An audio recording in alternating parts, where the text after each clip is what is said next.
मेरे काबिल एहतराम लोग ना जी कहते अमीर ते मैं कहना जरनैल। मेरे दो जरनैल जो बकाया मौलवी हजरात अहदेदार जो दोस्त भरा सारे अस्सलाम वालेकुम। पिछले साल ना जी 20 मार्च मैं अपने डेरे पे ना महफिल कराई। पीर ज़हीरुल हसन शाह साहब मेरे मुर्शिद काबिल एहतराम इन्होंने उत्थे बुलाया ते बुला के इन्होंने वादा किया राणे फरियाद का जिन्ना खानदान होना जी वो तरीके लबैक ना वकफ।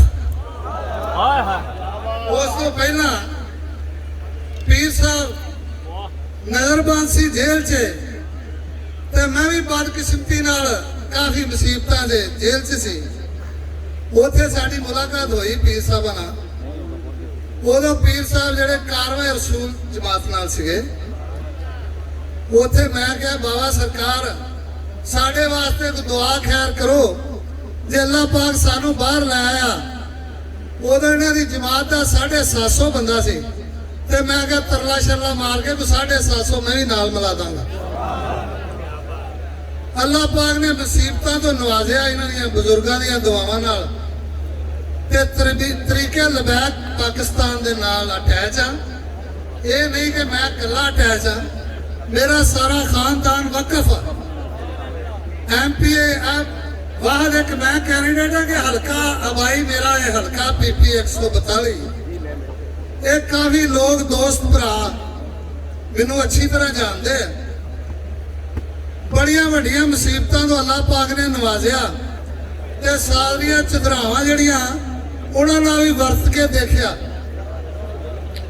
लेकिन जो स्वाद लबैक या रसूल अल्लाह दे नारे ते आया नहीं आया। मैं मुसीबती आदमी हाँ, 2-4-5 बंदे भी ना रखदा, 2 गड्डियां मजबूरी नाल ते मैं रात नूं कदे निकलदा नहीं। लेकिन लबैक का प्रोग्राम होवे तो मैनू रात के 2 बजे कोई आवाज मारे तो मैं हाजिर हाँ। इस गल मेरा PP अमीर इतने असद रमजान चिश्ती साहब इतने होंगे उन्होंने पूछ लेना। मैनू जिथे भी किसी ने आवाज मारी मैं हाजिर बाश। अल्लाह पाक मेरे जरनैलों को तंदुरुस्ती रहे रात दिन 24 घंटे जानी माली। लब्बैक या रसूल अल्लाह, लब्बैक या रसूल अल्लाह, लब्बैक।